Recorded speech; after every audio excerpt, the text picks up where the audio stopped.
So today we have a great speaker. His name is Asier Gabikagojeazkoa, who is a researcher of the Basque language at University of the Basque Country in Spain. Asier will give us a brief overview of the Basque language. He will speak a little bit about its origin, historical context, its current social-linguistical status, and so on. I guess every one of you does understand why the Basque case is so interesting and important for us. Basque is a unique language which has no direct relatives among other languages. Basque has coexisted for a long time with the more mighty Castilian language. This language has undergone through the oppression during the Franco period in Spain, and now I would say Basque language is an interesting example of the reinvigoration of the minority language. So I guess you will like this seminar, and I'm glad to give a place to Asier for him to give you this lecture. Thanks. Okay, so welcome everyone. As Ortem Georgi has already introduced me, so I'm Asier Gabikagojeazkoa from the University of the Basque Country.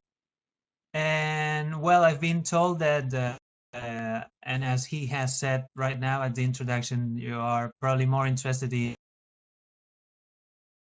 the sociolinguistical aspect of how Basque language has survived and it's still improving its status as a minority language. But I'll give you the whole overview of the language from historical point of view sometimes, and well, right now. So I think if you all can see, well, by the way, I hope you can all hear me well.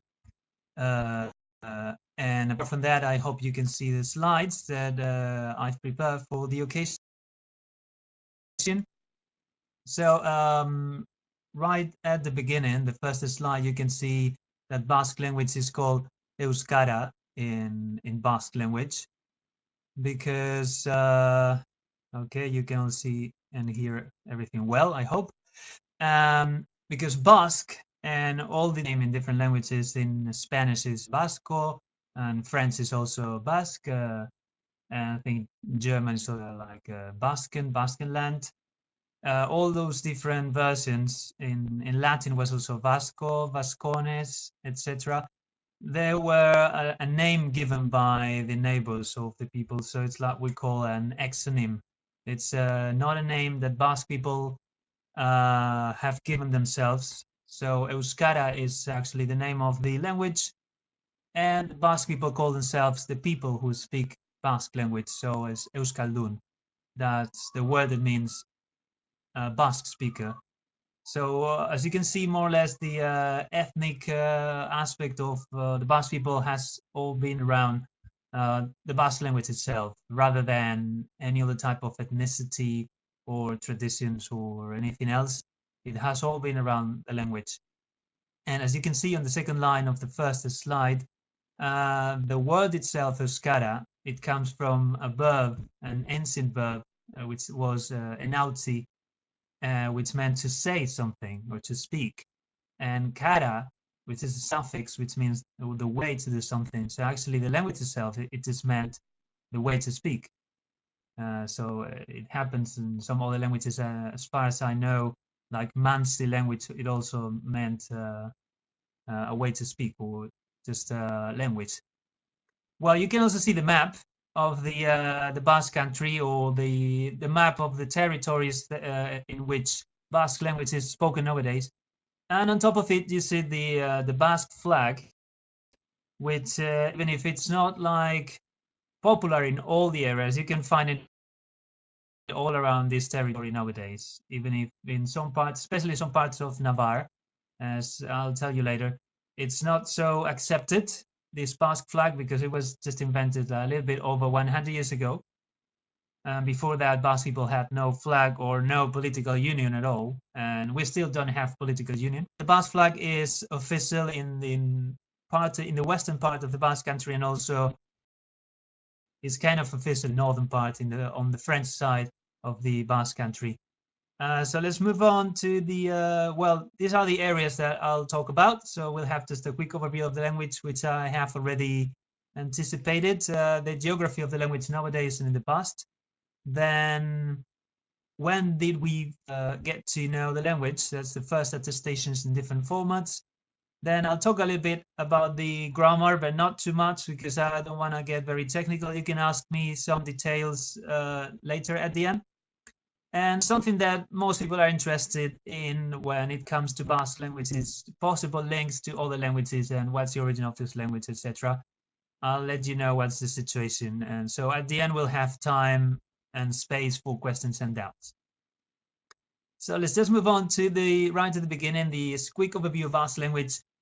Orton, Georgi just said a little bit at the beginning, why is Basque language important in terms of minority languages in Europe? Well, because it's the only non-Indo-European language in Western Europe. As you are, well, this organization MAFUN is about Uralic languages, which are spoken in many different parts of Russia. And there are also Altaic languages spoken in different parts of even European Russia, like Tatarstan, etc. But apart from that, we have in Western Europe, we have, well, or in Central Europe, we have Hungarian, and then we have Estonian, Finnish, then we have Turkish in Turkey, and Maltese, which is Semitic. But as you can see on this small map, I think I can underline it. Yeah, the small map, the red dot or the red small area, that's where Basque is spoken nowadays. And all the green area represents all the Indo-European languages. Then the yellow area is the Uralic languages, and so part of it in Russia. Even Russia is not covered widely on this map. Okay, so, and it's actually considered endangered by the UNESCO. So even if it has, well, quite a lot of speakers, relatively speaking, it's endangered because the transmission is still not something ensured. And as you can see, also it's spoken in an area between Spain and France. So part of it is legally inside the Spanish state and part of it inside of France. It hasn't always been like this, but it's like this for the past 5 centuries or so. So it goes along the border, the western border of Spain and France, between the Atlantic Ocean, that part of the Atlantic Ocean that in English is called the Bay of Biscay. And Biscay is actually the English name for one of the Basque provinces. And then the Western Pyrenees, right? The name of the Basque Country in Basque is Euskal Herria, as you can see written on this slide. Euskal again refers to the language, and Herria means this country or people. So it means the country or the people of the Basque language. And historically, it's been 7 provinces that you can see on this map here. So you can see Vizcaya, which is Biscay in English, and Alaba or Araba in Basque, where I am now. I am right here. And then Gipuzkoa, and then you see the biggest part of all, it's Navarre. And then this is the French part on the northeast, traditionally formed by 3 provinces, but they are not actually administratively distinguished in France. What about the number of speakers? So there was a survey or a census in the 20th century, about in the 70s, and that was like a low point for Basque language because it was right at the end of the dictatorship in Spain, the right-wing dictatorship of Franco. So it was in the 70s, late 70s, I think. And according to that, there were about 500,000 speakers, which it's quite a lot actually. I mean, it's not, if you compare it to all the minority languages, it's not that bad, but it was a lot. And 40 years later, like about now in the 21st century, 40 years later, it has increased kind of dramatically, like almost it has doubled the number of speakers, the number of people proficient in the language, or number of people that are able to talk in Basque language, it's almost 1 million. I don't think the figure is real, or so real. I mean, because there are like different abilities in Basque language that have been taken into consideration. Like, not those 900,000 people, they don't all speak Basque so fluently or at the same level, or that's a problem we are actually kind of trying to solve these days. But actually, these 900,000 people, they just represent about 40% of the whole population that live nowadays in all of the Basque Country in this map here. It's almost 3 million people. Did we say 2.8 million people, something like that? So it's not even half of the whole population. And furthermore, as I have written down here, these 900,000 speakers that we have nowadays, they don't all have Basque language, the language they have first learned at home. Like most of them, I mean, not most, like half of them, their first language is Spanish, and they are proficient in Basque language as a second language, as it could be English, for example. So how have we come to this situation, this actually kind of positive situation for the language nowadays? Well, we can say it all really began with the Basque Language Academy, which was established at the beginning of the 20th century. They tried to establish standard orthography at the beginning of the 20th century, as you can see here. But there was some differences among supporters of different orthographies, because until that point, Basque language had always been written in the orthography of Spanish or French. But it's an orthography that actually it's not very good for some sounds in that Basque language has, and neither Spanish nor French have. So they established like a minimum of orthography around that time, between 1902 and 1920, but officially, including the H consonant, which was kind of controversial at the time, that was established finally in 1964. And we have a standard language now. For the first time, we have a standard language since 1968, which is called Euskara Batua. Batua means like unified. This unified Basque language. We've only had different dialects that have all gone in different directions, like independently from one another. Well, you see, here is this is the Basque Language Academy. This is a seal, or the coat of arms. You see there is a tree, which is it's an oak tree. It's a very important symbol for the Basque people. You can see on the next slide we have like these are the dialects spoken nowadays in this area. So the gray area is where traditional dialects died out, so they became extinct. So they are not spoken anymore, the traditional dialects that used to exist in those areas. But lots of people speak the unified language. They have learned it at school in all of these areas in the south of the Basque Country, right? You can see that we have like 1, 2, 3, 4, 5 more 5 dialects. There was a 6th one. There have been all the dialects, and mostly all of these dialects had in the past, they all had literary traditions, different literary traditions. So books were written in these different dialects because there was not a unified language.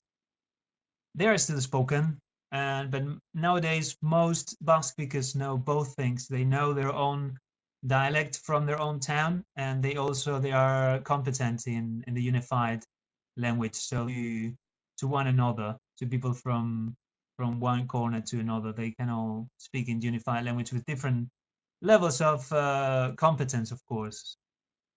So let's continue now.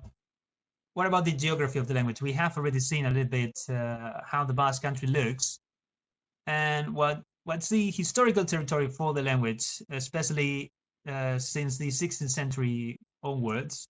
It's the 7 provinces that we have already seen, like Álava, Vizcaya, Gipuzkoa, Navarre, and then the 3 provinces in the northern Basque Country. You can see here Lapurdi, Be Nafarroa, Zuberoa, or Nafarroa Berua. It means lower Navarre. So we have two different Navars, like the Navarre in Spain and the Navarre in France. And well, and as you can see on this slide, they are divided in 3 different administrative units, 2 of them in Spain and 1 in France. So officially we have the Basque Autonomous Community, which has inside the Spanish state, it has kind of a high level of autonomy. We have a government, we have a Basque president, etc. We have our own education system. Well, more or less, it's always it's always has to be compatible with the Spanish system, of course, in some ways. And we have our own those kind of things. The same thing can be said more or less about the foral community of Navarre, which is the eastern part of the inside Spain. So we have west and east. But the Basque language has different rights, or Basque speakers have different rights in the Basque Autonomous Community and in the community of Navarre. So I'll talk about this in a second, but I'll finish with the divisions, because in the French part we have the department or département of the Pyrénées-Atlantiques, which is like this western part of the Pyrenees, next to the Atlantic Ocean. That's why we have this name of the department. And that department is inside the Greater Aquitaine, which is a bigger region of France, one of the 6 or 7 main regions in France. So it's just like a small part of a bigger region of France, because France is even bigger than Spain. So it's like a quite small part of France. And even though this department is not just the French Basque Country or the Northern Basque Country, as we call it, we actually call it the Northern Basque Country in Basque. It's not just that part. It also includes Béarn, which is not the Basque Country. So inside that administrative unit in France, we are combining 2 things that are different. Even though Béarn has historical ties to the Kingdom of Navarre, as you can see also here on the map, like Béarn. But Basque language is not spoken in Béarn nowadays. I don't know if it was spoken like 600 years ago, 6 centuries ago. It's still spoken in a small town in Béarn, which is very close to this province of Zuberoa. But people consider themselves Béarnese, so I don't know, it's kind of controversial. The thing is, there are absolutely no rights for Basque speakers in the French part. So French is the sole official language in the whole country.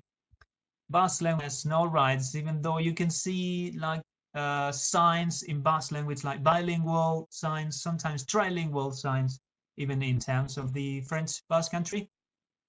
But apart from that, they have private schools, which are called Ikastola. Ikastola is a Basque language school for children and teenagers, etc., for like the basic education.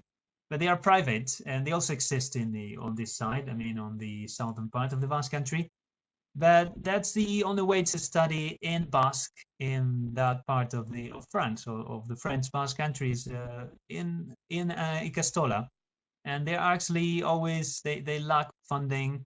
They always have problem with money, and so people in small towns attend those Ikastolas, but like the majority of people living in the French Basque Country don't study in Basque. That's reality. The situation in terms of sociolinguistics that I'm discussing right now, the situation is really different in the Basque Autonomous Community, where Basque language has the most rights, so to say, even though it's not at the same level of Spanish, because, how to say, well, in the education, we still have different models. So it's compulsory to study Basque language in all of them. But in one model, you can study all subjects since you're a child until you go to university as a teenager. You can study all subjects in Basque. And that model is actually the most popular one, the most popular choice for parents in the Basque Autonomous Community. So the majority of people are studying either in Basque, all subjects in Basque, or some subjects in Basque and another, or all the subjects in Spanish, which is good because like it's an instrumental use of the language, and people, these children are able to speak in Basque system, even though even if it's not their own mother tongue or their L1, their first language at home. In Navarre, the community is divided in different areas with different rights. So like the northern part has the situation similar to the Basque autonomous community. Then the middle part is mixed reality, and then Basque language has no rights in the southern part of Navarre. So the situation is similar to, in the south of Navarre, the situation is similar to the French Basque Country, and the only option, a private school, which is expensive and it doesn't always have all the resources it would need, right?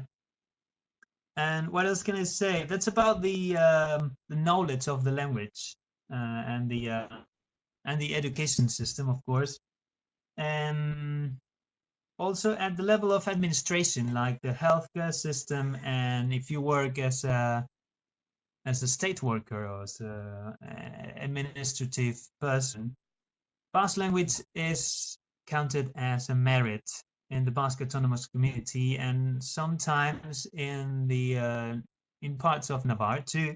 But it's almost never. I cannot say never because I think sometimes it is.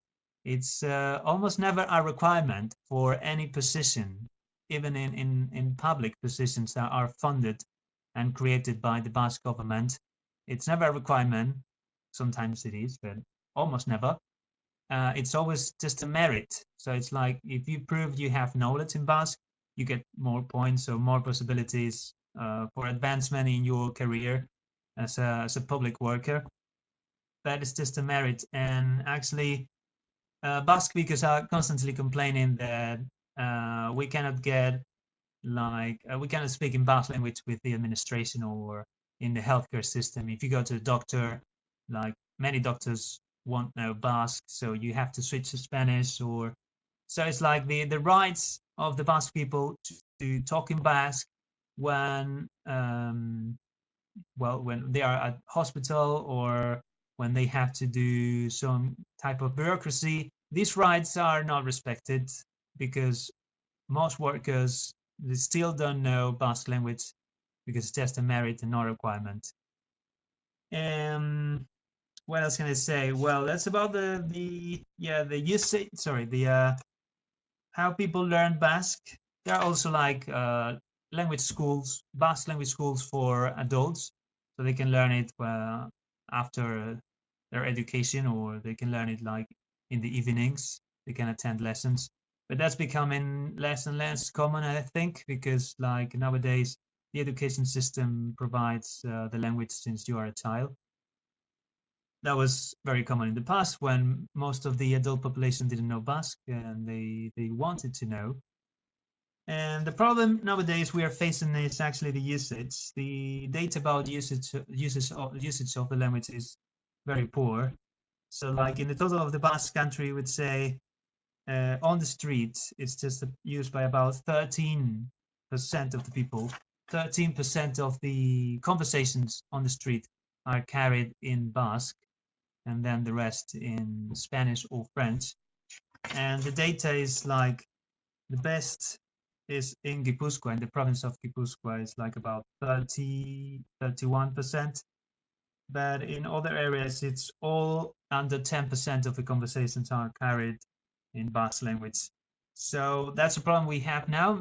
The knowledge has increased, but people are still not using Basque language, probably because still more than half of the population don't know Basque, so there are not so many possibilities, or there's not always a possibility to use it. But there have been some initiatives to promote the usage. Like last year, we had this event for 11 days, which was called Euskaraldia, which means the time for the Basque language.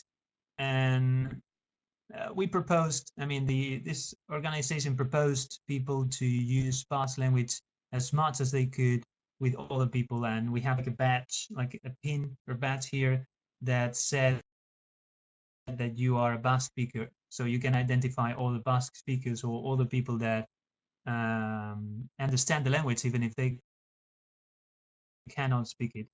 So that way you are sure that if you see the badge, and then you can tell this person speaks Basque, and you can speak in Basque to them, which otherwise it'd be kind of impossible to know if this person knows Basque or not. Like, you need to judge the situation, like, will he or she consider it offensive if I speak in Basque to this person? That's a problem that all minority languages have to face on an everyday basis. And well, maybe some of you are still wondering, like, why the big increase in the last 40 years? And well, I cannot tell you my opinion as an expert, because I'm not an expert in this area. And actually, I think that is mostly like a political and sociological aspect of it. And I think it's related to the identification with the Basque people as a nation, and the will of many people to learn Basque, because to be Basque means to speak Basque language, and that is true for many people. So that's why many people have wanted to learn the language, because they consider themselves Basque and they didn't know the language, so they tried to learn it, even if still people are not using it as much and as often as we would like to. Well, so I think that covers most of it, most of the sociolinguistical aspect. So, but why are we talking about this historical area that divided in 7 provinces? Well, I would say that the Kingdom of Navarre was like the first real political entity for the Basque Country. And it was an independent kingdom for, you can see, 6 centuries or so. Until, so it was created in the 9th century, like a little bit after the Arabs and the Berbers that came from Africa, and they established Al-Andalus in most of Spain, most of the Iberian Peninsula, except the northern part. And that's more or less like about a century after that, the Kingdom of Navarre was created around Pamplona, where, you know, San Fermin is, and maybe you've heard the run of the bulls that just happened like last week. Pamplona has been the capital of the Kingdom of Navarre, and so it's considered like the traditional capital of the Basque Country also. The Kingdom of Navarre suffered like great losses in territory, especially since the 13th century on. So like the what we consider now the Basque Autonomous Community became part of Castile, which is core of Spain. You know, Spain is mostly an expansion of Castile. So Castile absorbed Alaba, Biscay, and Gipuzkoa quite early, like in the 13th century.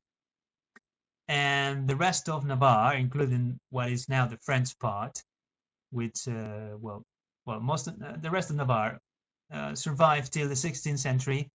And as you can see on the map, it was conquered by Spain. Actually, not Spain, because Spain didn't exist at the time. It was Castile. So it was conquered by Castile, the Spanish part, of course, right? So like this area here remained independent, including Béarn, remained independent until it was absorbed by the French state after the French Revolution, right?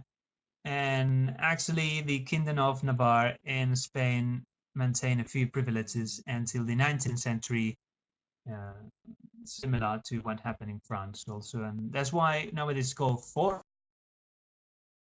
Rural community, because as the fuero was like these kind of privileges that the Western Basque provinces and the old Kingdom of Navarre in Spain have maintained some type of privileges.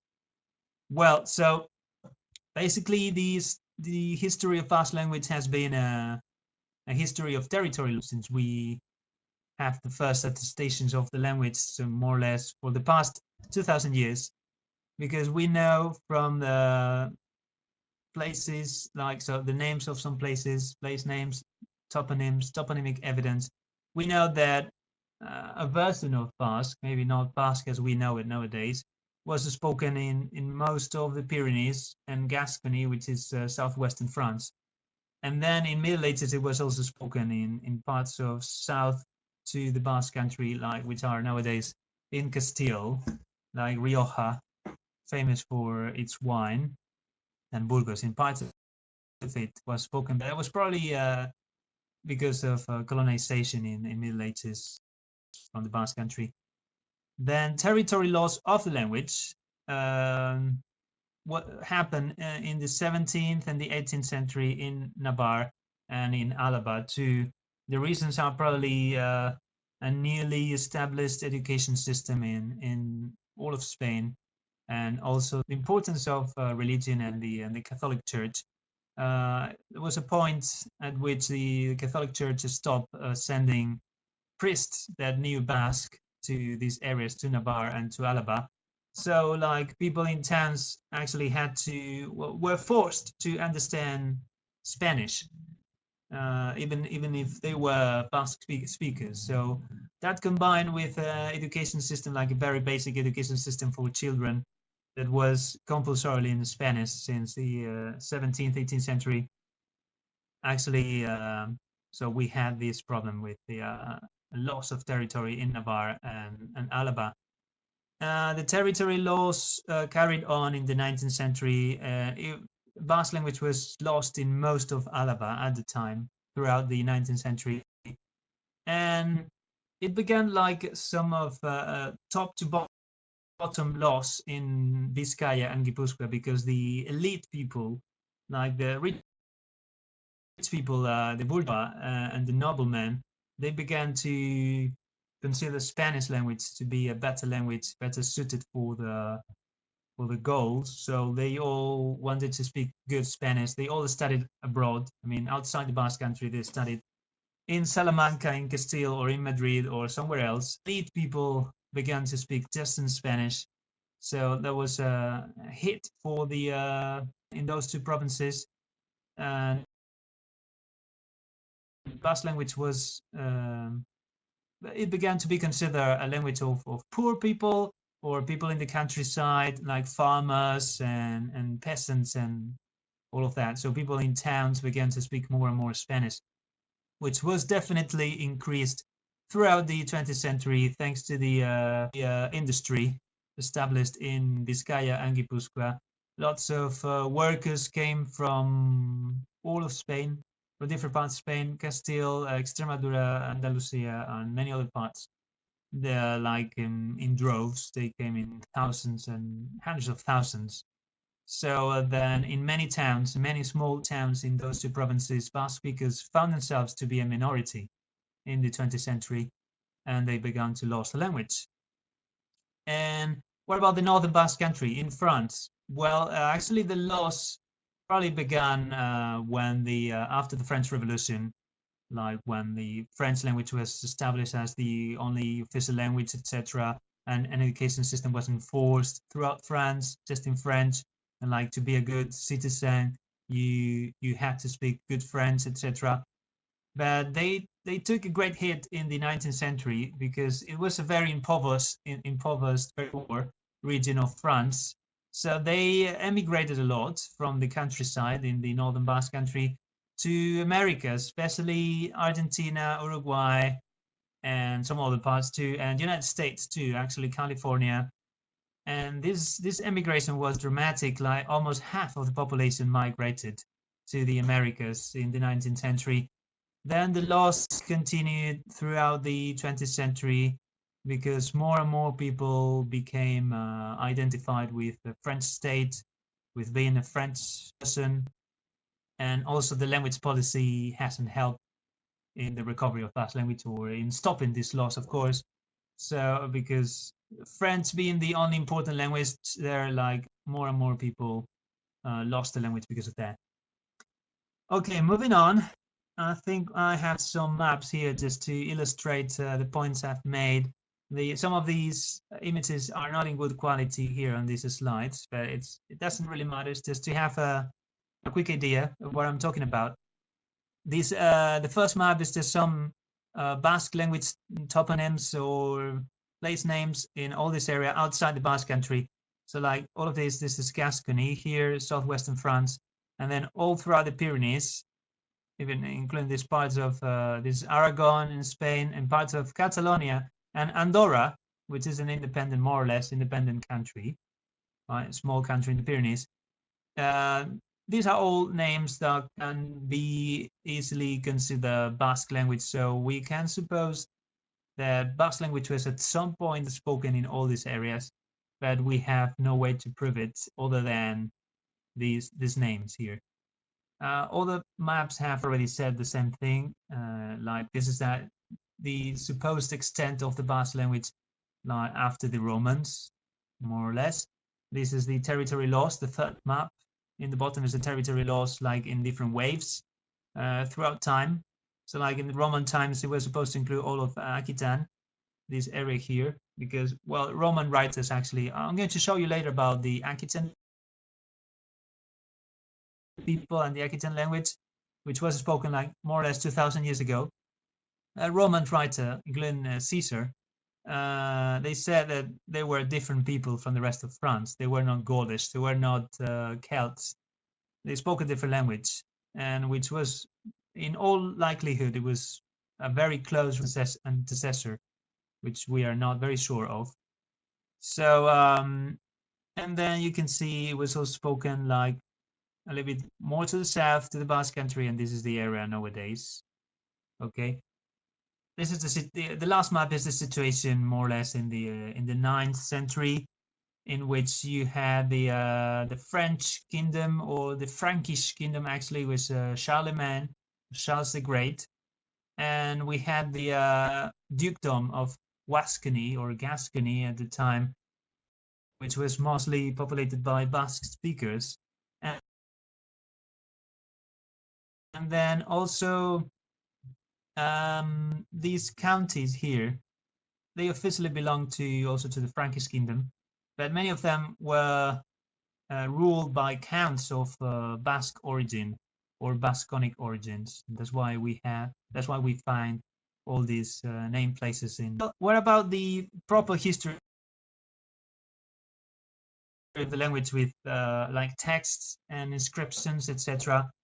Basque language has always used Latin alphabet, and like, you know, you are used to languages, minority languages in Russia, to use Cyrillic alphabet. It's most of them, and some of them now they have adapted known any other alphabet other than Latin since the beginning. And why do I say this? Because we have the first inscriptions around the 1st and the 4th century after death of our era, and we have inscriptions, tombs on altars in stone in Aquitaine, in this area, the Aquitanian people, and also Vasconic, because the Vascons were, which is the name Vascon is where Basque comes from. Vascon was a tribe also talked about by Romans, and which mostly occupied the area of Navarre and eastwards from Navarre in the Pyrenees. So in those two areas, southwest France and Navarre, we have found inscriptions of names, because these short texts, these short inscriptions were actually written in Latin, but we find that the names of gods and people are very clear, because I will show you in the following slides.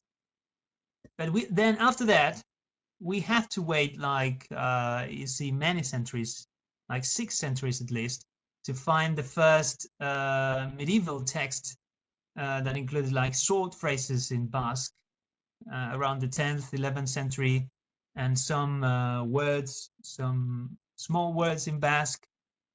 And we don't have text, like proper text, until the 12th, 15th centuries, still Middle Ages. And then we have letters, we have sentences, even prayers, some ballads or poems, songs. We have different types of of text, and we know that is Basque language the way we know it.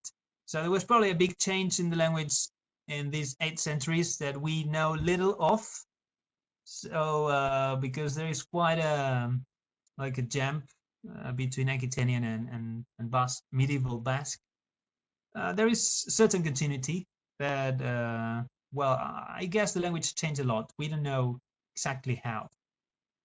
Then we have to wait until the 16th century to find the first books. Joanes Lazarraga was a writer from the area where I am now, from Alaba, which is nowadays many people think that Alaba is not a Basque-speaking region, but like one of the first written books in Basque was written here.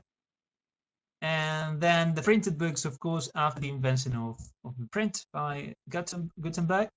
Then we have the very first one we can see is Beñat Etxepare in Navarre, actually in Lower Navarre, which is at the time was still independent, or more or less independent from France. So the first book was written and printed there. The title in Latin is Linguae Basconum Primitia, which is like the first things about Basque language, right? Or the language of the Bascons, Basconum. Then we also have in the French Basque Country, so to say, we also have Joanes Leizarraga, but he translated the New Testament because he was a Protestant and wanted to spread the Protestantism in Basque. So he translated this Testament, right, the Bible, part of the Bible. And we have another important document, printed book, which was probably written in Bilbao. That is the how to say, the most populated city or town in the Basque Country nowadays. With bigger Bilbao is like around 1 million people. And Basque language is not very much present these days, even if it's in the Basque Autonomous Community. It's a big town, so Basque language is not spoken very frequently these days. But this book actually collected like sentences, small sentences, proverbs written in the Basque language from Bilbao at the time in the 16th and 15th centuries. But it was published in Pamplona, so it was printed there. Then we have some grammars. You can see in the 17th century we already had some manuals. Voltaire wrote it in Saint-Jean-de-Luz. It's on the coast, in the French Basque Country, because it was a life language, right? And there was a lot of trade in ports like Saint-Jean-de-Luz, Donibane-le-Sunnet, or Bilbao, because Micoleta also wrote a manual about how to learn Basque language in Spanish, and he was from Bilbao. But the very first grammar, we consider this one, the one written by Larramendi in the 18th century. All right, let's see some of the examples of what I've talked about the first attestations, the first documents. These are some tombs and altars. Well, this is actually altars, these two. And the first one, this is from Aquitaine. And we can see there is a Basque-looking name here, is Hontar, which it doesn't really mean anything in modern Basque language. But I'll tell you later why we know it's Basque. Well, mainly because of the H. It had H, and this. Well, we also the suffix tar. It means it's a suffix that we still use to tell where someone is from. And then these other two altars here, they are from Navarre, actually, and it cannot be read very well. But well, here it's written Ume Sahar, which is, it actually makes sense in Basque nowadays. It means old child. Ume is child and Sahar is old. And here we have the name of a god called Selaitze, which we don't have proper translation for, but it also looks Basque, especially because of the tse or che here. And then these two small sentences here are small glosses written in Basque language that we can see very clearly as Basque language. These were written in the more or less the 10th or the 11th centuries, and they were written actually not in the Basque Country, but in Rioja, southwards from the Basque Country, like about 100 kilometers south of where I am now. And we have this sentence here: Isioki dugu and guek ayutu is dugu. We still use dugu. This verb is an auxiliary verb, or it also means we have, or here is dugu, we don't have, but it's also an auxiliary. We still use it. And guek also means us, we. So it's like modern Basque, more or less. Then what about Aquitanian? Aquitanian was spoken, like I said, Aquitanian or Vasconic in Navarre. It was spoken like almost 2,000 years ago. And we find that many of these names, they include nouns that are very transparent from the point of view of modern Basque. Like we say, it was written like Kison, and we used to say Gizon to say man, Andere to say lady, it's the same word, Nescato to say girl, the same one. Then we see some differences to say tile, we say ume, and in the past they would say ombe or umme with double M. Those are some phonetical changes that have happened in the language, the same as sembe, seme to say son, and sahar, we still use sahar. Kori, but now we say gori for red. So and then some trees, like we have here, this three here, and some animals. So you can see actually it makes sense for them to be names, because they are like from different semantic categories that actually make sense. Like we have like relationships in the family, or just like man, woman, lady, girl, child, son. Then we have few adjectives, like very basic adjectives like old, red, black, like colors and old. And then we have trees and animals. We have sesen, which is bull, and head out, which is kind of like a type of pig. And these words are still used. So, well, we have reached the grammatical features, but I don't want to get in a lot of detail here. You can ask me about them later. So just basically to say that nowadays we have reconstructed like the old roots were consonant, vowel, consonant in Basque, and like all of the words, the basic words in the language have this type of structure. Unlike, for example, as far as I know, in most Uralic languages, the structure, basic structure is like consonant, vowel. So, excuse me.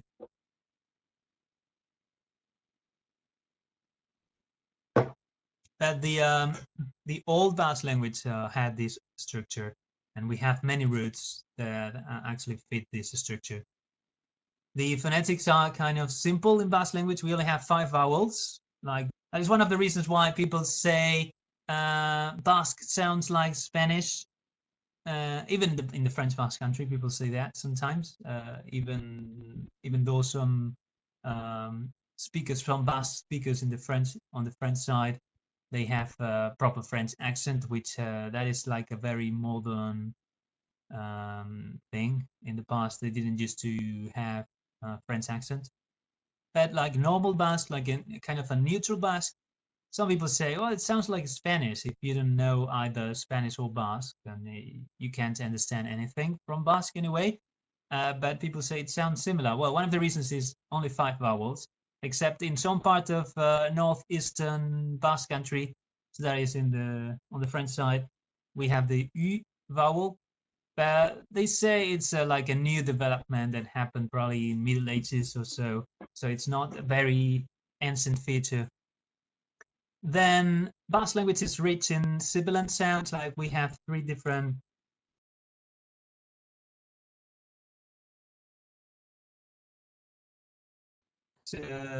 sibilant sounds, like the Z in English. So when we write Z in Basque, it's not Z, it's not voiced like Z. It's just a different point of articulation inside your mouth. So we have the S, which is the Iberian S, which is the same as in Spanish, and completely unlike the S in French or even in English, or even, you know, in Argentine Spanish, they don't even use the Iberian S. They use an S more close to the French one or to the Italian one or whatever. It's an S that it's only found in languages in the Iberian Peninsula, also in Hungarian, Finnish, so in Uralic languages too. They have like an S that more closely resembles like an esh than a normal S. But in Basque we have three of them. So we have the S, we have the zeta, so S, zeta, and we have the isha, which is the like the sh of English. So we have so three different sibilant sounds, and the corresponding affricate sounds, which are tse, se, and che. Those three. Basque language also has some palatal sounds, quite common. In Spanish too, we have, of course, the ñ, right? Ñ. I think I can delete that, right? Yeah.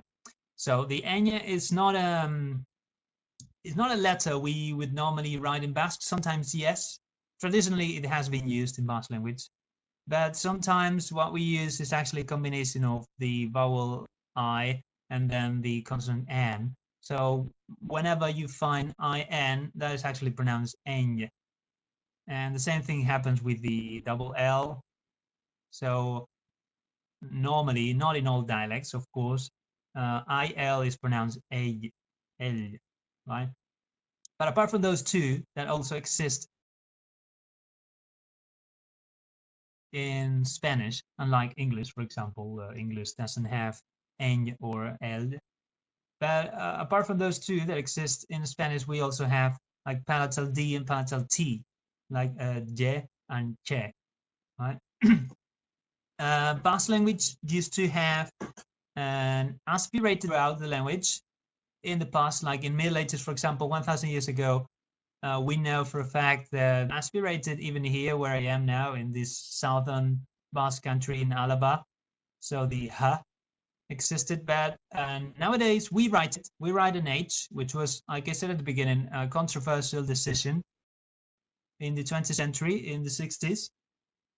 But we write it because in some dialects in the northern part, on the French side, especially northeast again, they actually pronounce it. So they would say something like, to say this, we say au in Basque, au, just A-U, but we write it with an H because over there they pronounce it how. So on, and we actually write a lot of H, and we never pronounce them when speaking like standard Basque. But in some dialects it is pronounced, and in the past it was like a core characteristic or feature of the Basque language. In the past, also, and as you have seen in the Aquitanian tomb, there were also aspirated consonants, like the ones we use in English, but these consonants are only pronounced again nowadays in the northeast part. So, like te, pe, and ka, they are just limited to a small area these days. But there used to be a feature of the whole language in the past. We have two R sounds, like the trill, which is the R, and we have just the tap, the R, right? R and R, just a single tap or a trill. But it can never be at the beginning of a word. So never at onset. It can never begin a word. So whenever we, for example, in Basque language, we borrow words from Latin and Spanish that began with r, we actually, before the R can pronounce it. Well, in the past, Old Basque didn't used to have P or M sounds or phonemes. Actually, the F sound didn't exist at all. And well, so for example, the thing about the F has been said that it actually influenced Spanish language in the past. That's why Spanish language aspirated the F, and Gascon language did it too, but it hasn't been proved. What I can say is that probably Basque language has influenced the number of vowels in Spanish, And probably the sibilant sounds in Spanish, the fact that Spanish doesn't have voiced sibilant sounds, unlike Portuguese or Catalan or French or English or many other languages around. Only Basque and Spanish don't have voiced sibilant sounds like Z or je or all those types of sounds. And there's probably a Basque influence in that.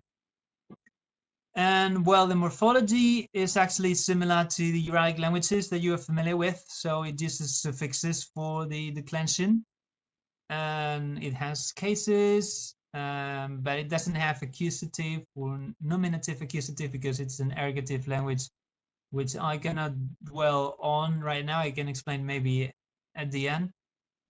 It has postpositions to indicate movement, or the cause, so quite similar to, or the instrument, the tool that you use to do something.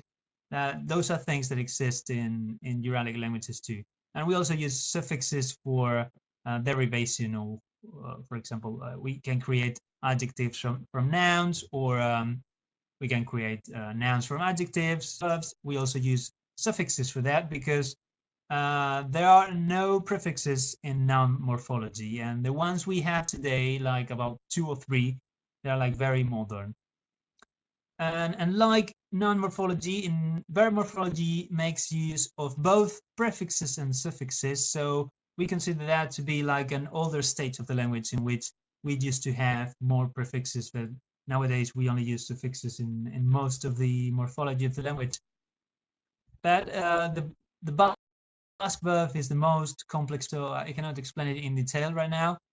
I can only tell you that there are different types of verbs. Like we clearly distinguish transitive and intransitive verbs. So verbs that have an object, verbs that have a subject and an object, and verbs that only have a subject.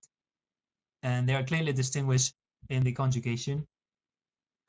Also that verbs agree with all of the arguments of the sentence. So with the subject, with the object, and also with the receiver, the recipient of something, like the dative, the noun or the noun phrase that includes the dative. It's also the verb also includes an agreement to that.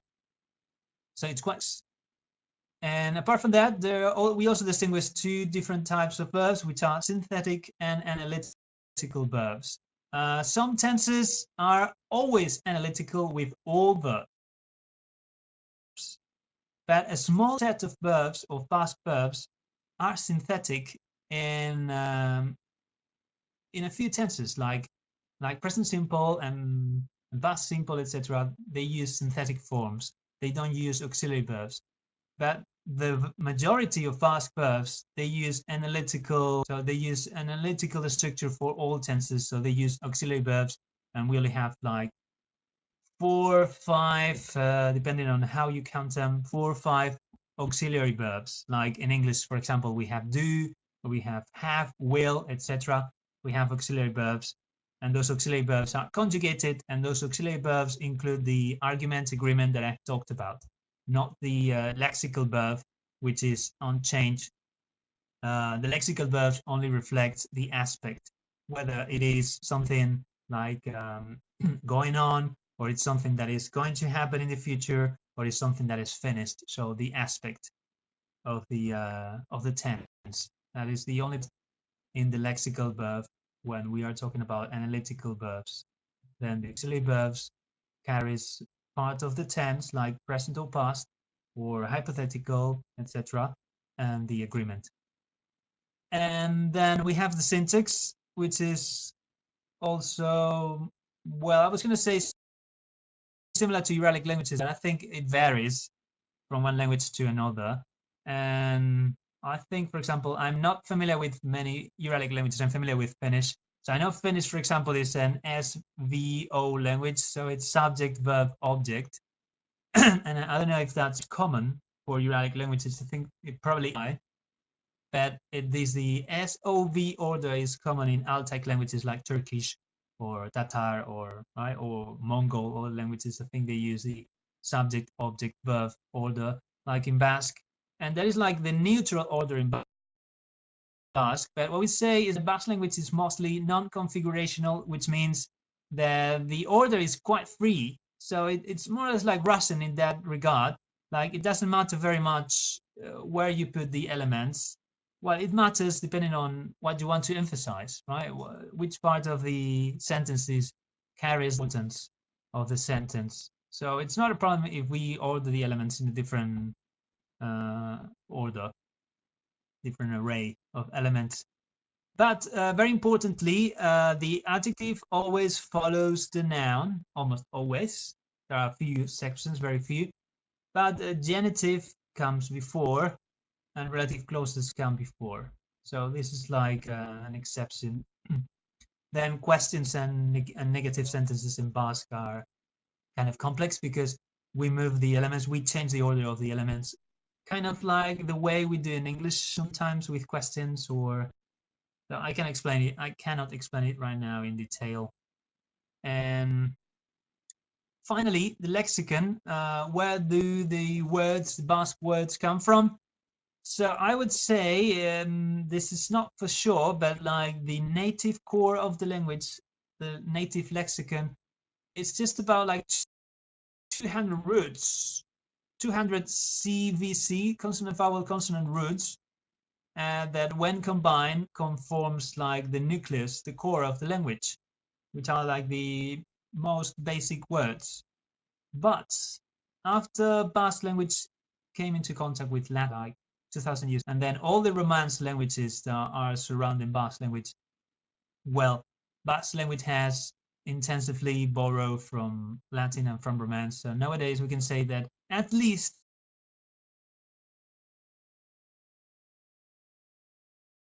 different Romance languages, not necessarily Spanish, by the way.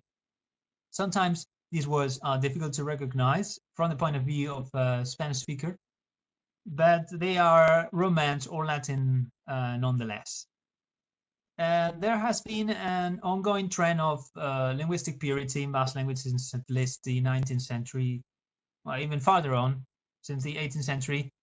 And so neologisms were created using mostly these Basque roots. They created like words for things that didn't used to exist, or words for things that were expressed with Latin or Spanish words. And nowadays the situation is quite stable. Like most speakers know which neologism need to be used and which needn't. But at some point in the past, it was saying like, because we had like at least two words for everything, like one like purely Basque word and another one which was a long word. All right. And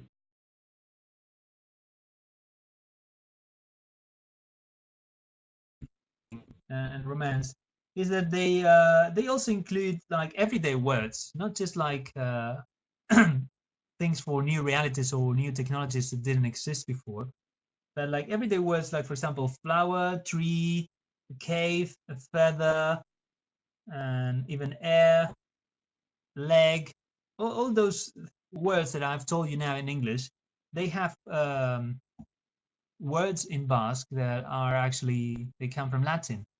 And even there is one preposition that the word for woman comes from Gascon, so it wouldn't even be of Basque origin, the way we say woman nowadays. And this is like really, really basic lexicon. Okay, so I think I'm going to show you two short texts in Basque to illustrate some of the points I've made. So like in the 16th century, this is a short text. It was actually a poem written by Beñat Etxepare in this first print book in Basque. And you can see I have respected the original orthography, which was closely similar to the Romance languages at the time. But the languages are in the 16th century and then the 21st century is still the same, and it's very much comprehensible, understandable. So I'm going to read the first sentence, the first text, which is Basquak oro pesiatzen, euskara ez jakin harren, orok ikasiren dute, orai zer den euskara. One of the things you can see here, is that at the time the H was also pronounced there, and it was actually written euskara, which is not written nowadays, Basque language. And what else? We have Basco, which is a long word, right? They didn't even say Euskaldun, so like Basque language speaker at the time, they used a long word to talk about themselves also. In both texts, the words in red, they represent long words, right? Like Basco here, or precia comes from price, right? Preciatu is like appreciate.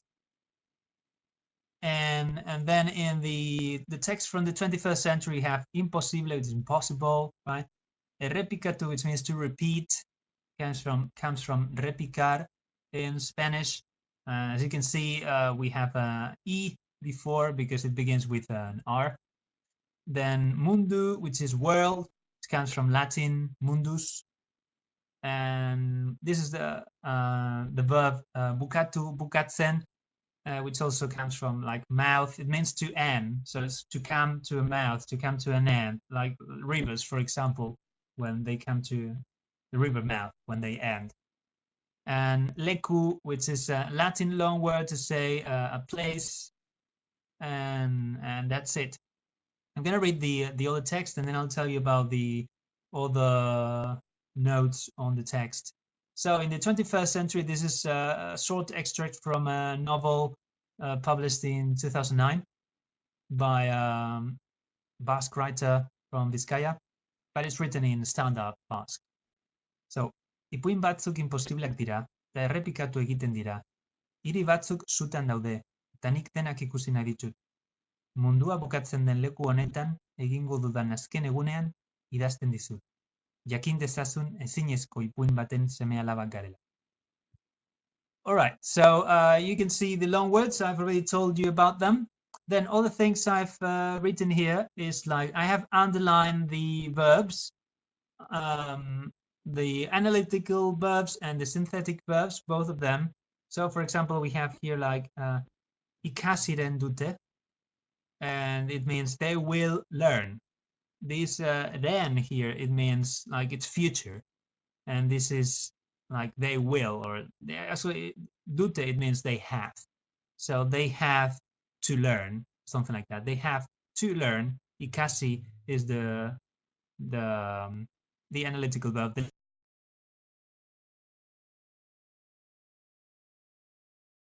lexical. And then we have then, which is to ease. I mean, sorry, it means to be. So it's is. Actually, a sentence means they appreciate all Basque people, even if they don't know Basque. Euskara ez jakin arren, even if they don't know Basque. But they will all learn. So orok is mean all of them. They will all know, orai, what is Basque language. So they will now learn what Basque is actually. And what about the other text? So we have dira, which is they are. So they are impossible, right? And then also we have egiten dira, which means they do, they are doing, something like that. This is analytical.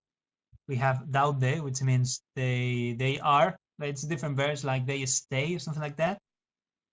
And ikusi nai ditut means ikusi is to see, nai is I want, and this is I, right?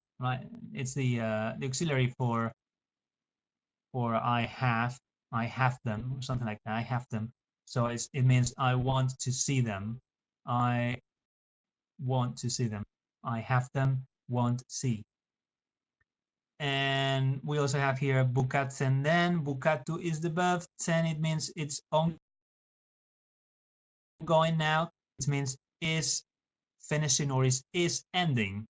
This is then or da with a suffix. This is ending right now.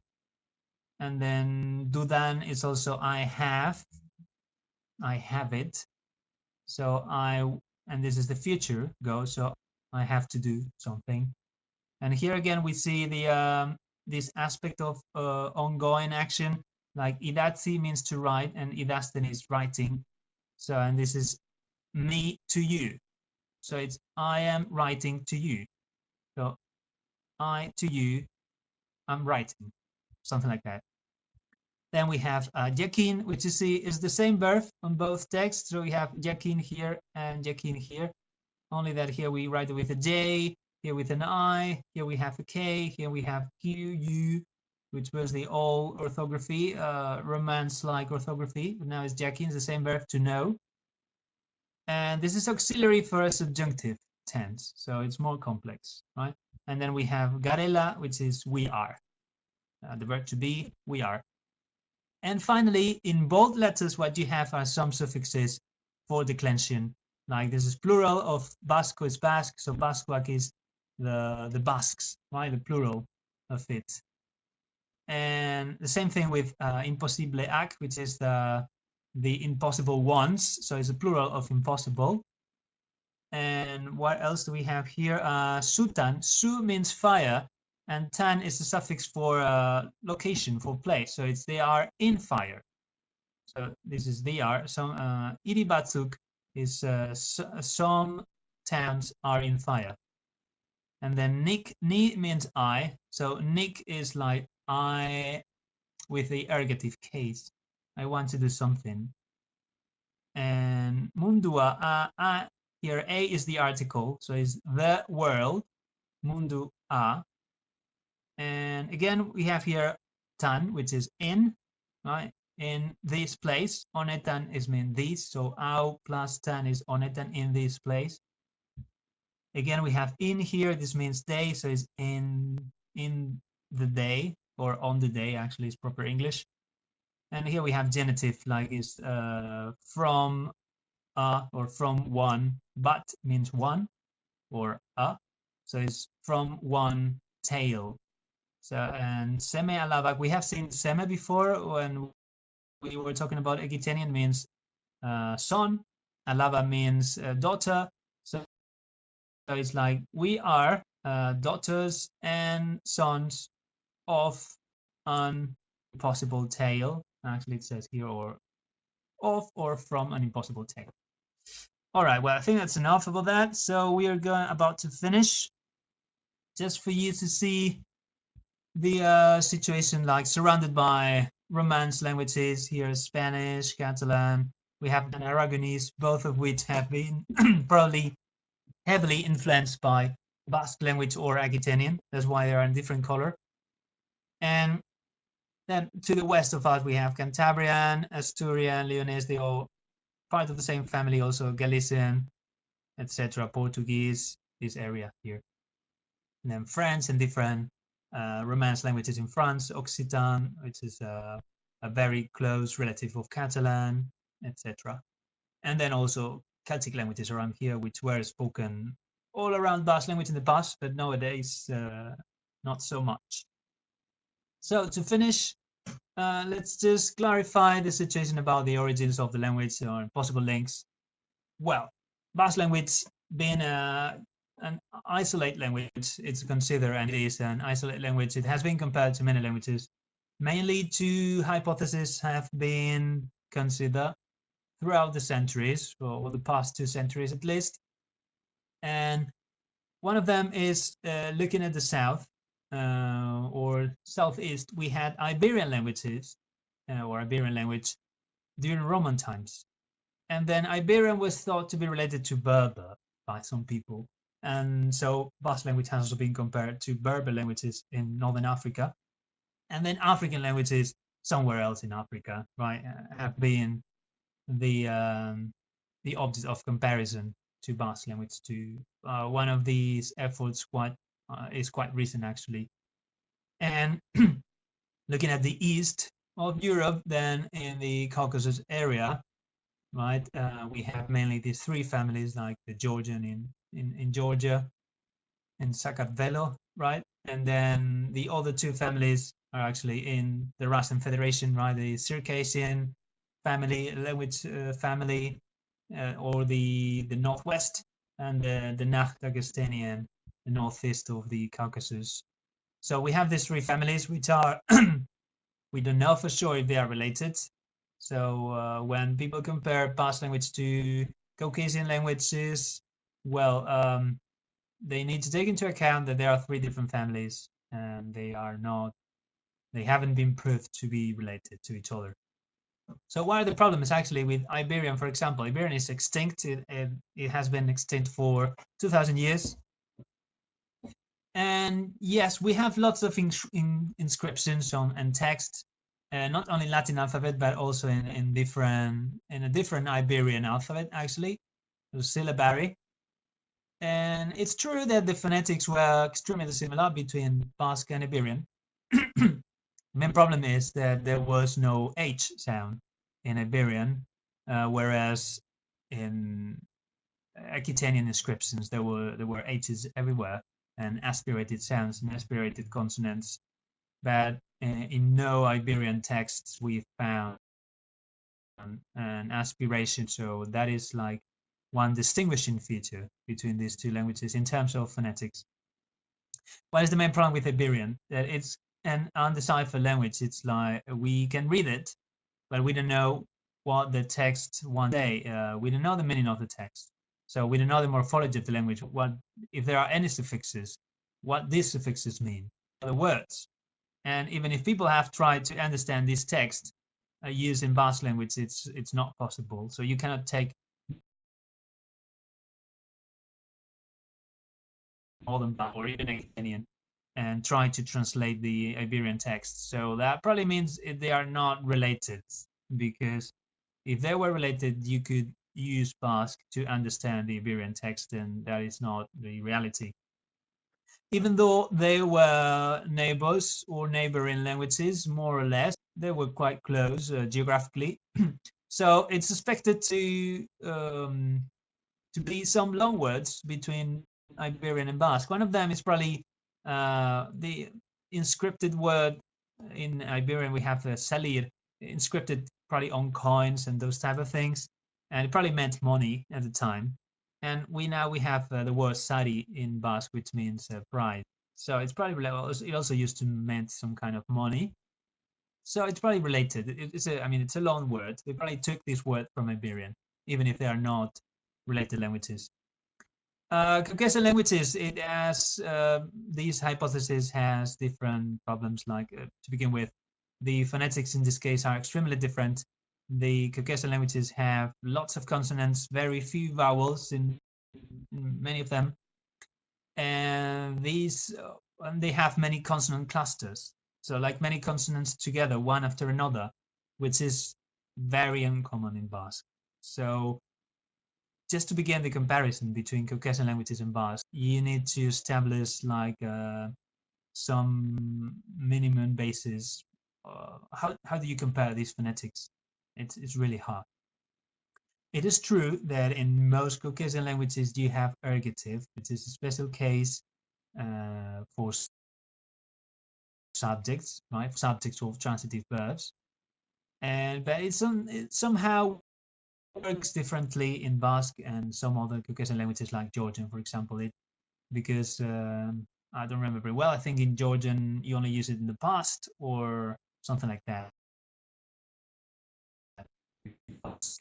Caucasian, I don't think ergative is a defining characteristic of Basque language, because languages can develop ergative, and it has happened throughout the world. But well, the problem is that we have no proof of cognates or related words between Caucasian languages and Basque that actually follow a comprehensive or some correspondence that makes sense. Like when you compare one sound in a Caucasian language and one sound in Basque language, how did it evolve from Caucasian to Basque? These sound correspondences are extremely weak in all these comparisons, and that is the problem. But well, who knows about the future, right? And other languages maybe have been thrown in the comparison. Sumerian, one of the first attested languages in the world. It was also ergative, similar to Basque in structure and in phonetics probably, but who knows? Or these Harartian languages spoken around Armenia and Turkey, they are also extinct. They were also ergative. I don't know. There's a lot of work to be done, but you know the link would be so far in time that it'd be extremely hard to prove with scientific methods. So you can suggest like, oh, there might be a link, but you cannot prove it. That is probably what can happen with Basque.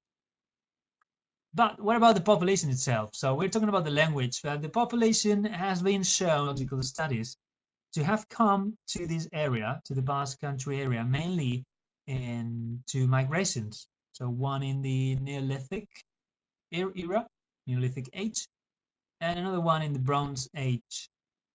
And after the Bronze Age, it has been said that the Basque area didn't receive population from anywhere else. So actually, like, the Basque population was conformed thanks to these to the accretion of these two waves of migration. One in the Neolithic, in the Stone Age, another one in the Bronze Age.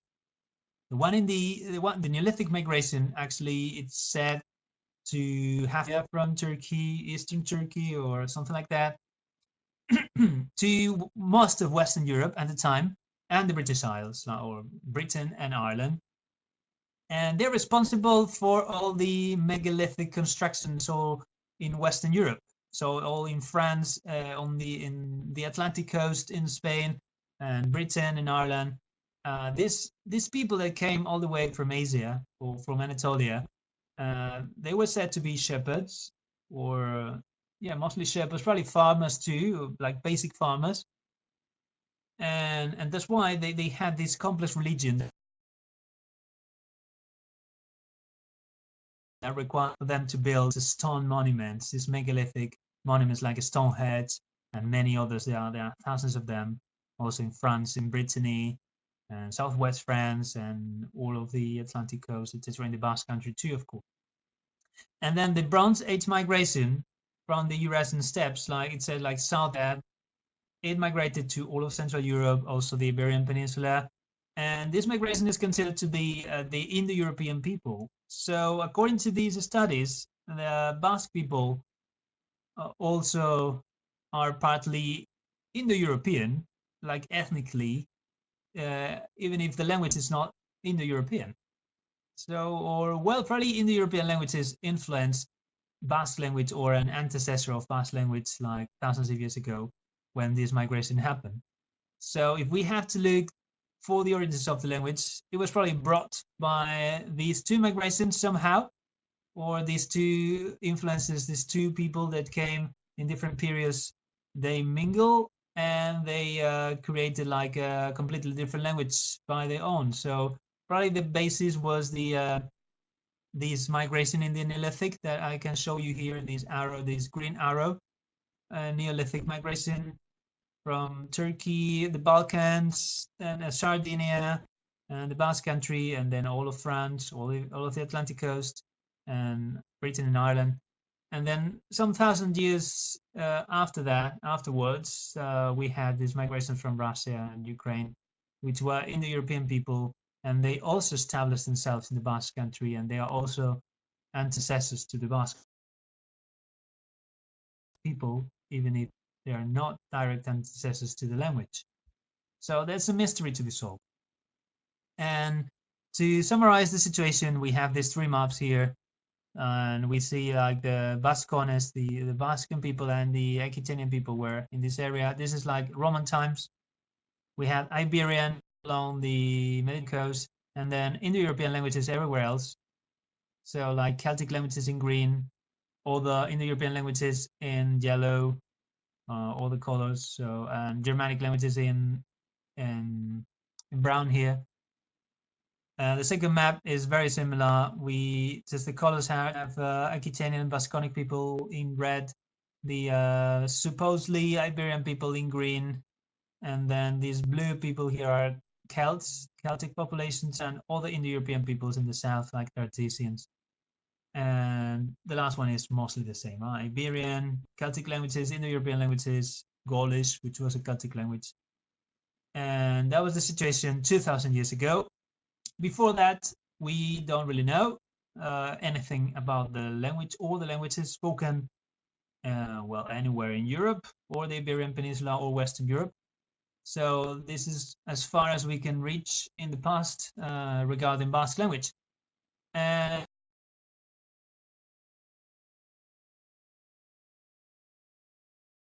this happens now if you're still with us.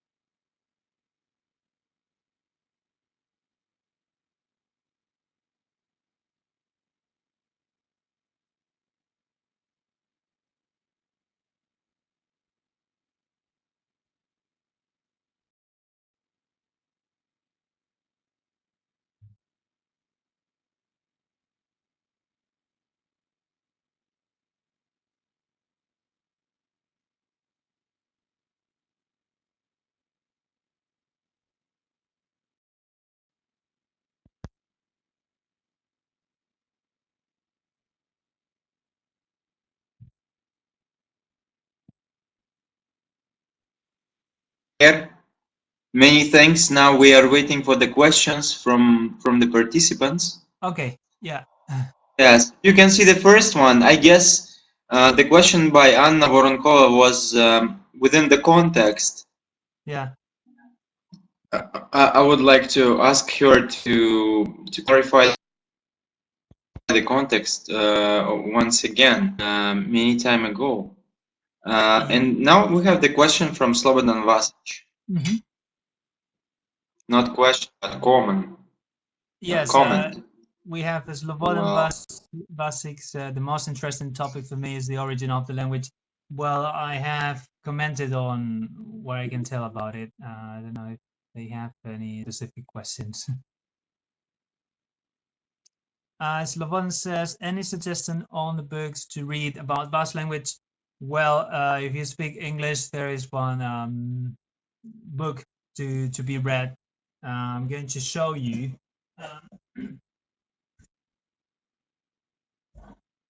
Which was published in the 20th century, at the end of the 20th century. It's called The History of Basque by R.L. Trask, an English linguist. And it was published in 1997 for the first time. And yeah, this book has to be read if you're interested in Basque language. So it's The History of Basque by Routledge Publishing House. You can find it on Amazon or any other online bookshop.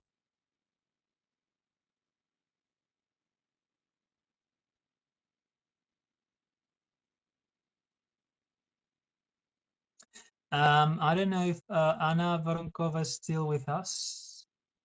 Okay. Yes. How did you arrange? Or okay, yes. So Anna said, my question was, how did you arrange all the people to identify whom they can speak Basque? Yes. That was about the initiative Euskaraldia, the time for the Basque language that happened last December. Yes, I see that. We had a batch, so it's like identification, and we had two different type of participants, like Basque speakers, like active Basque speakers, and people who understood Basque. We had two different roles. I think I can show you the batch. If you wait a second, I still have it.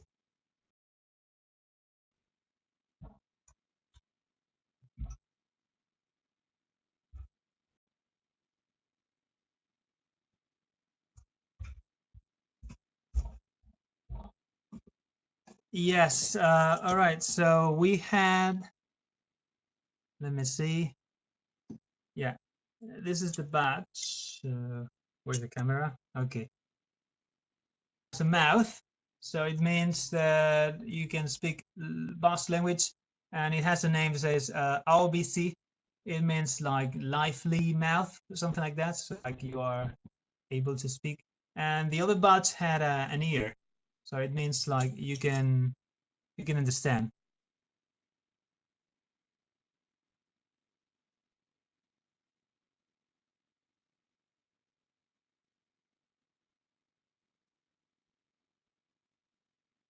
All right, so another question we have by the MAFUN Academy: how L2 speakers influence the language?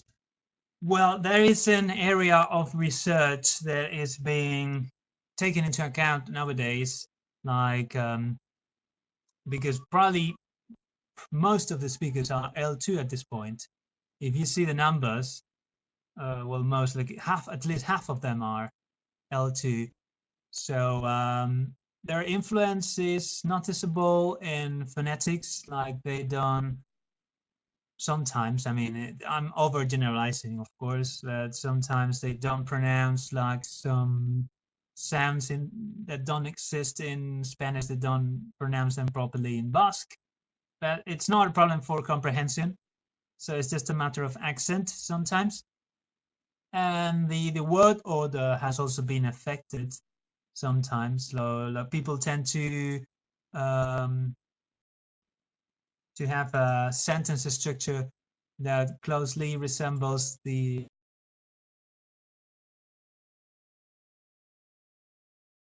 spec object, and sometimes people, and well, both languages, Basque and Spanish, are pro-drop languages, meaning that they don't need to use personal pronoun for the subject.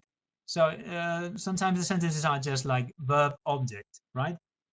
So the tendency in Basque in that case would be to say object verb.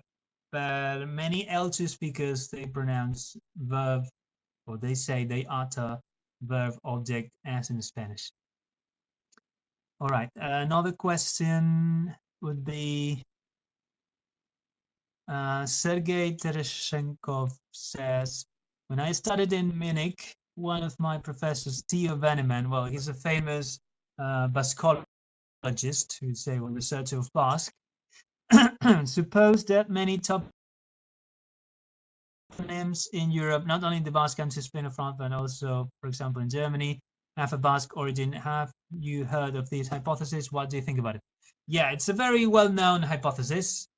It's called the substratum, or the Old European substratum hypothesis, and researchers and professors of the Basque language nowadays, they don't agree with it, because he overgeneralized some Basque roots, or some roots that were supposedly to be Basque. He didn't provide like a proper reconstruction of all Basque to compare these toponyms, and it's very difficult to establish any comparison between like modern Basque and these toponyms in I don't know, in the British Isles, or in Germany, or in Italy, for example. And many of those toponyms actually have been proved to be of Indo-European origin. The problem is probably not Celtic or Germanic origin, but like before Celts or German people or Germanic peoples had arrived. So it's not very well accepted, actually. But of course, as I said before, if we accept the hypothesis that the Basque language, or an antecessor of Basque language, was brought from Anatolia in the Stone Age, in the Neolithical era, then the very same people spread all over France and the British Isles, and most of northern Iberian Peninsula. So we should suppose that language similar to Proto-Basque or to Ancient Basque was also spoken in all of France and parts of the Iberian Peninsula, and probably even the British Isles. So I don't know, that's really controversial, because we don't have linguistical data about that. And once we get into prehistory, it's really hard to prove anything. All right, another question is, what is the most difficulties in Basque grammar acquisition for speakers of Indo-European languages? The difficulties, yeah, probably ergative is a feature that Indo-European languages don't normally have. Like some Iranian languages and Indian languages have ergative on a reduced basis, but probably yes, that kind of arrangement of a sentence, and you have to really think action, and and then put the ergative case after that. That is probably one of the most complicated things. And the verb, of course, yes. The agreement. The verb agreement is also kind of complex to master. All right, then Liev Baburin says, I suppose there is ergativity in Russian. Well, I don't think so. Not in the sense we talk about ergativity. There is no ergative case, and the verbs are not divided in transitive and intransitive verbs in Russian. Another question about Sergei Tereshenkov. Another question is about the Icelandic Basque pidgin. Have you seen the information on what is the pidgin like? Yeah. Well, it was, you know what a pidgin is like. Any pidgin is that it has like a very simple grammar, and then it takes words from one language and another, or maybe more than two languages. But it almost has no grammar. Like grammar is really simple, because it has the main goal of and simple orders, questions and answers. So the pidgin doesn't have any Basque grammar at all.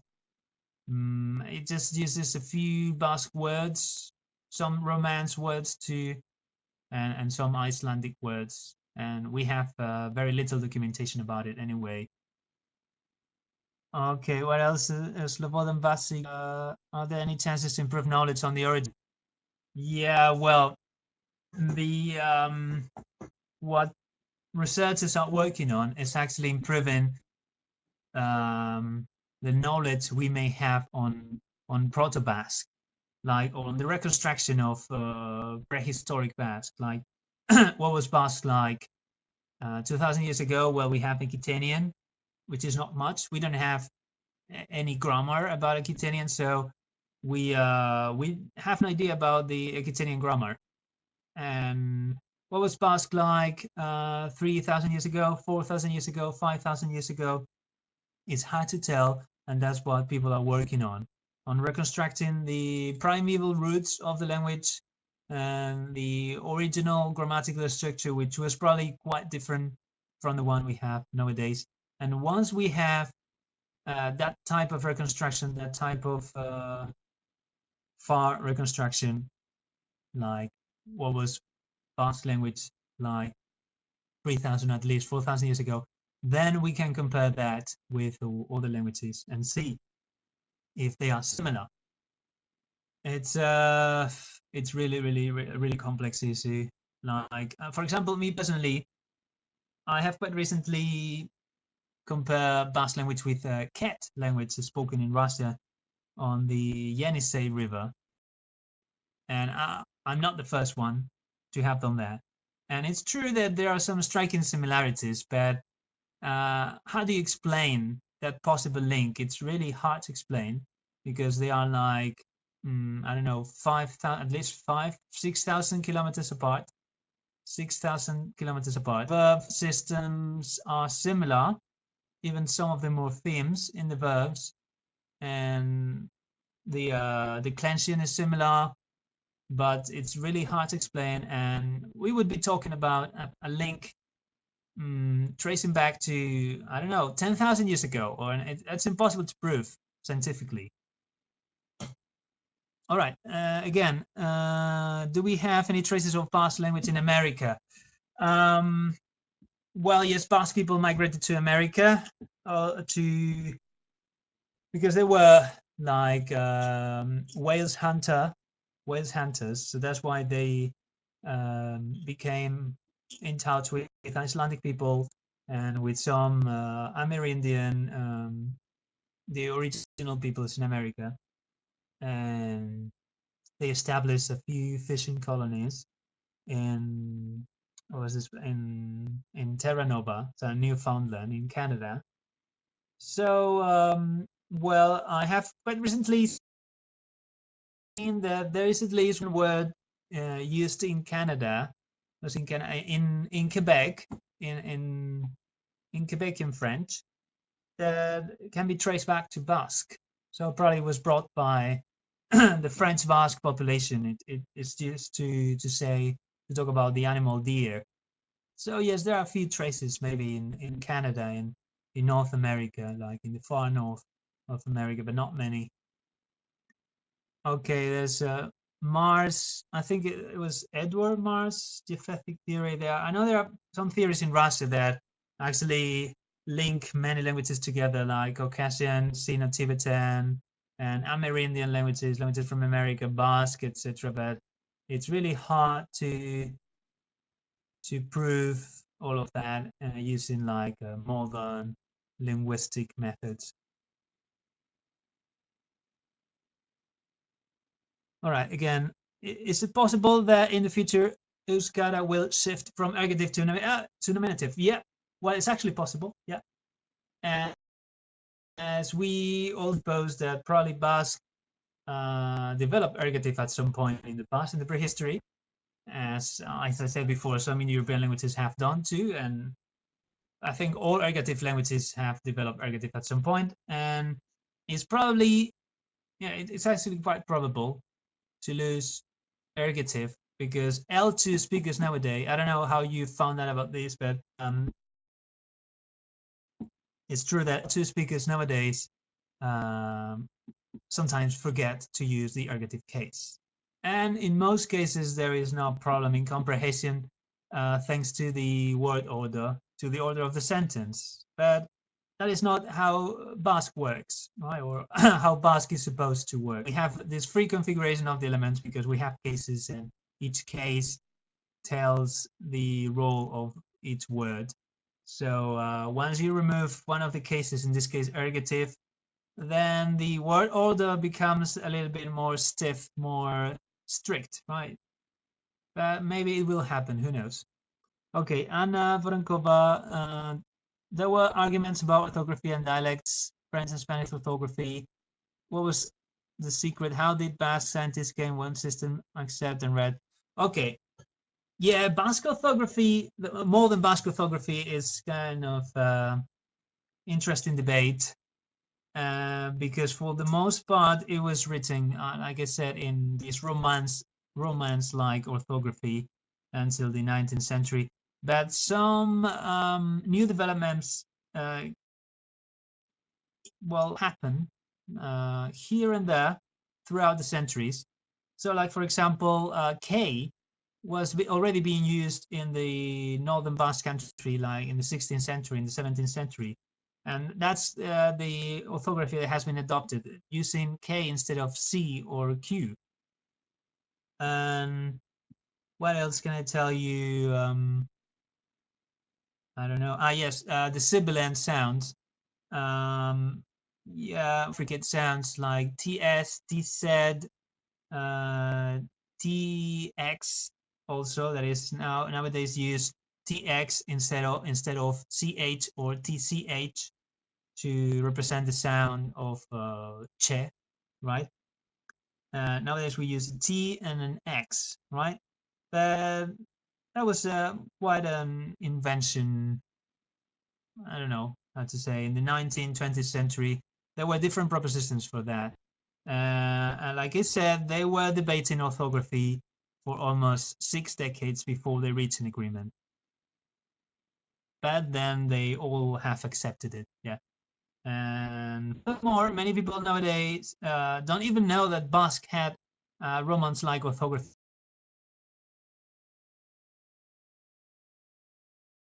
in the past. Had always been written the way it is now, with K's and with TS, TZ, and DX, etc. So it's been a triumph, right? It's been a success, orthography at least. Another question about Sarah Dopirala was wondering what kind of non-finite verbs Basque has and what grammatical context they are used. Yes, we have infinitives. We have the verbal noun, some participles. Like I said, send the aspects mostly. That's what we use them for. So we have also like a future participle, so to say, or prospective participle. which we use for future tenses and some other uses too. That the basis for that prospective participle, for example, that is actually the structure has been borrowed from Romance languages, because the suffix for the prospective or the future participle makes use of the genitive case, of the genitive suffix, so like of or from. And that is something that happened also in Romance languages to express the future with this kind of obligation, like I have to do something. In English we say to, preposition to, but in French and Spanish there's preposition de, which is like the genitive, right? It's like he de hacer is that's the origin of future in French and Spanish, and that's the origin of future in Basque too, that type of construction. Okay, Anna Voronkova, another question to make it shorter. How didn't they kill each other and the language and agreed? For the orthography, I have no idea really. There were many things at stake, like there were different political currents, different ideologies. So there were like religious people proposing, well, most of them were religious at the time, at the beginning of the 20th century in a way. But there were like two main currents at the beginning of the 20th century. And in the end, I don't know, just one of the currents gave up, I guess, because they wanted to write like, how to say, different accents different accents on top of consonants. And they gave up on that. But the inclusion of the H was the big problem in the 60s. And for years, it wasn't really accepted. It was considered aggressive somehow to use the H, because it had a national perspective. Like if you include the H in the language, then you are thinking about the whole Basque Country, not just about the southern Basque Country. So it was considered progressive. Even for some time, some people, some left-wing politicians used pronunciation even in the southern Basque Country, because they thought it was going to be like the standard pronunciation in the unified Basque language. But in the end, now we don't pronounce the H's anyway. All right, then another question in MAFUN Academy. What is the role of Basque Language Academy? Well, the role is to provide certain guidelines for grammar and lexicon. That is the role.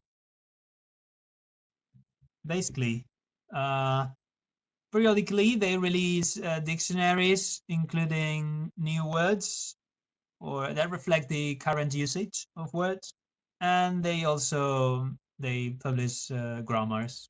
Like, well, talking about dictionaries now, just about even less than a month ago, the Basque Language Academy, in collaboration with the University of the Basque Country, has released the first etymological dictionary of Basque language, including some of these Basque roots that I talked about before.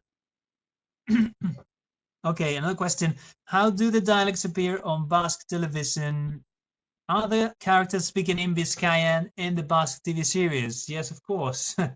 We know. We know that happens. So for some time, right after the creation of the unified Basque language, many people were actually fighting hard to unify the language, because otherwise it would have been chaos. There was also the political agenda of unification, of the political unification of the Basque Country, which we still haven't reached, of course.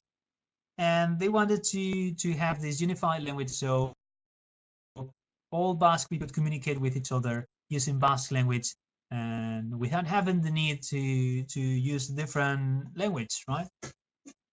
And without a unified language, that would have been really difficult, because dialects had been evolving separately for centuries. And say then the 70s, the 80s, even in the 90s, the presence of dialects was scarce, was very, very small in the media, in the printed media, and in the in TV, radio. But nowadays we are gaining somehow confidence, like we have realized that the unified language, sorry, it's getting darker here. We have realized that the unified language is going to survive. No one is questioning its status as the main version of the language to use in writing in formal context. So now we feel more free to use all the dialects, especially Biscayan, because it's kind of very divergent. It's kind of different from the unified language in certain aspects. But also dialects and speakers of dialects are nowadays converging. So they are using more and more features from the unified language, even if they are aware of it or not. It doesn't matter. It's something that is happening. So Basque dialects are becoming closer together, but and the dialects are gaining presence in the media.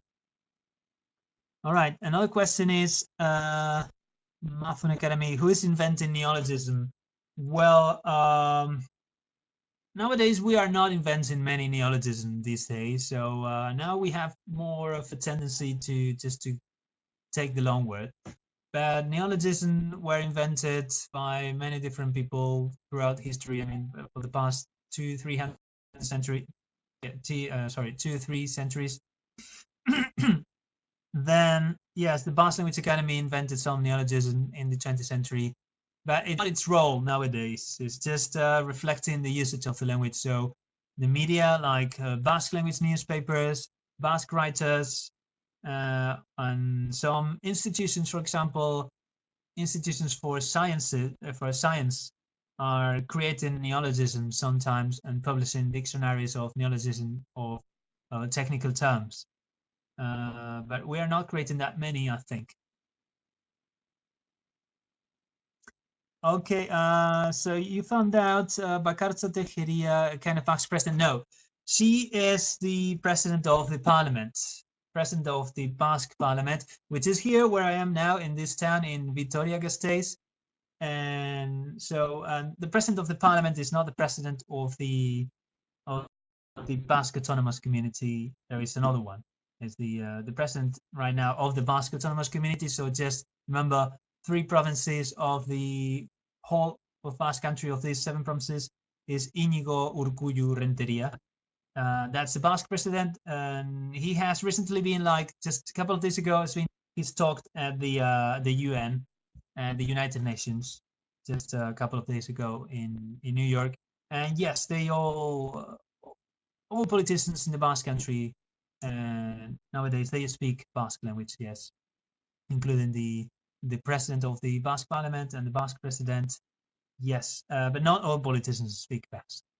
So only because some political parties they mostly represent the Spanish-speaking population, and those politicians they still don't know Basque language. And that is something that is changing with new generations speaking Basque language, regardless of ideology. All right. Any other questions about anything else?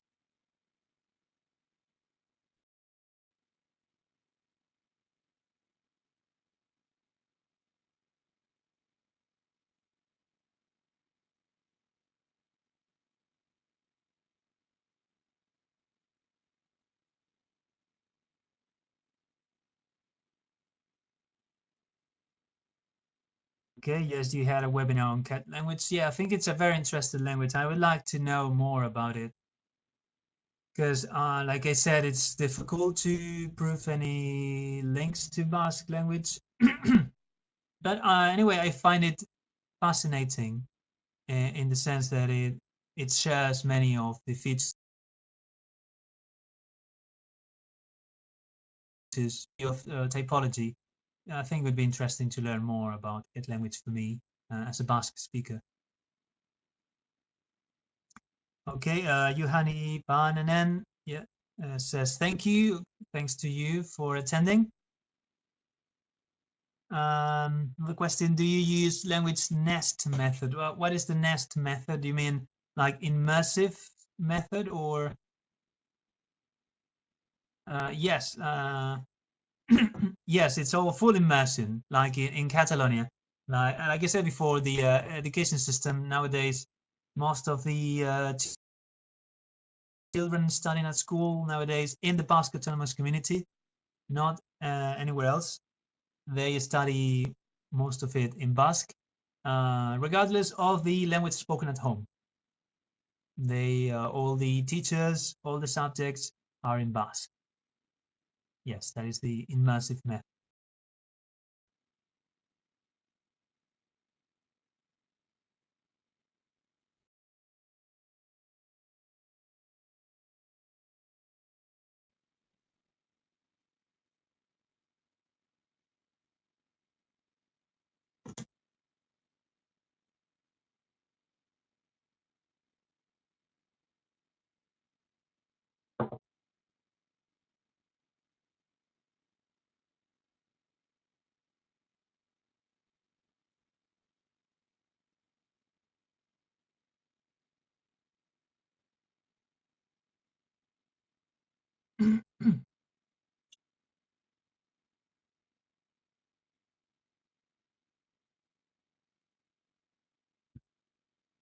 Okay, this is a very interesting question. It says, why do we see some negative attitude regarding Catalan medium education from some Spanish politicians and do not see it regarding Basque medium education? Well, there are a couple of aspects to be taken into account. First of all is now the Catalonia has become the main problem for Spain right now because of the secessionist independentist movement, which is very weak in the Basque Country at the moment, and it's very strong in Catalonia. So now they are criticizing everything done by the Catalan government, just as that is the attitude, mainly because of the secessionist movement, because they think that studying in Catalan language makes students become independentist or makes a student feel less Spanish. That is the thought, the belief. And apart from that, that is one aspect. The other aspect is that Catalan language is not even an endangered language anymore. It's spoken by millions of people. If we take into account also some territories outside Catalonia, it's spoken by almost 7 million people, which is more than lots of languages in Europe. And it's actually a threat to Spanish language. It's of course quite similar to Spanish, or it's close to Spanish, especially if you compare it to Basque language. But so it's easy to learn, and Spanish politicians see Catalan language as a threat. Okay, now yes, this is also another question to be commented on. What is the proportion of interethnic marriages among Basque people? Well, this is interesting because, as I said before, well, another related question is, are there ethnic distance between Castilians and Basque? Well, this is an interesting question because, as I said at the beginning, there is not like an ethnic basis for the Basque people. Due to the Spanish immigration, there was a new ideology that came up. It means that Basque people are the people that work in the Basque Country, and anyone can be like full Basque person if they know Basque language, regardless of their origins. It doesn't matter where you were born or where your parents were born. If you speak Basque language, then you are on your everyday life, then you're a Basque person. And so there is the ethnic component is not a thing anymore. It doesn't matter really. And also because of due to this immigration, like I said, the Basque population increased a lot. And I don't know the proportion, but in the Spanish Basque countries, you know, maybe half. I think at some point, like Basque people became like an ethnic minority in the Basque country somehow. So intermarriages were a common thing. So I myself, I'm not like ethnically Basque. So like I have some Basque antecessors and Basque speakers in the past, like great grandparents, etc. But I also have grandparents, not great grandparents from Spain too, from Castile. So it's very common. I think that the percentage of people that don't have the Spanish origins in one of the family branches very small in the Basque Country. Do the newcomers learn Basque? I mean, immigrants from other countries. Yes, in some cases, immigrants these days are more willing to learn Basque than immigrants that came here in the 50s, or because that was those decades is where Basque language was at a low point. It was almost never heard on the street. So this also because it was forbidden by the regime, by the Franco regime. So people only spoke it at home. Otherwise, they could be fined or they could be arrested if they were heard speaking Basque on the street. So the immigrants, Spanish immigrants that came at the time, many of them, they didn't accept this need of learning Basque language, and they have never learned it. But their descendants have, like the children or the grandchildren, they have learned it.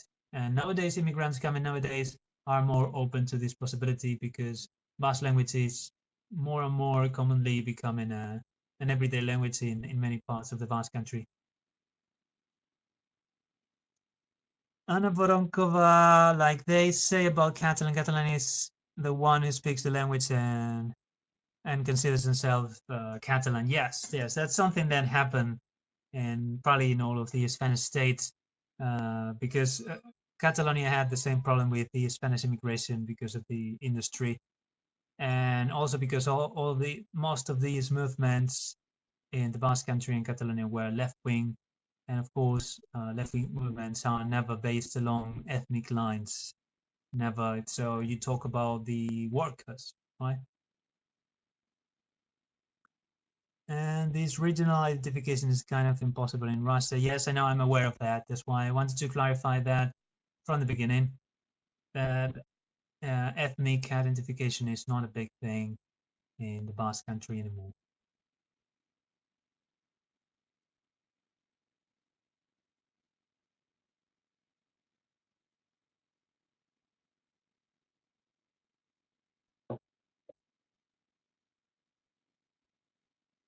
Well, if you have another question, or yes, if we're done with the questions, so I think that could be the end of it.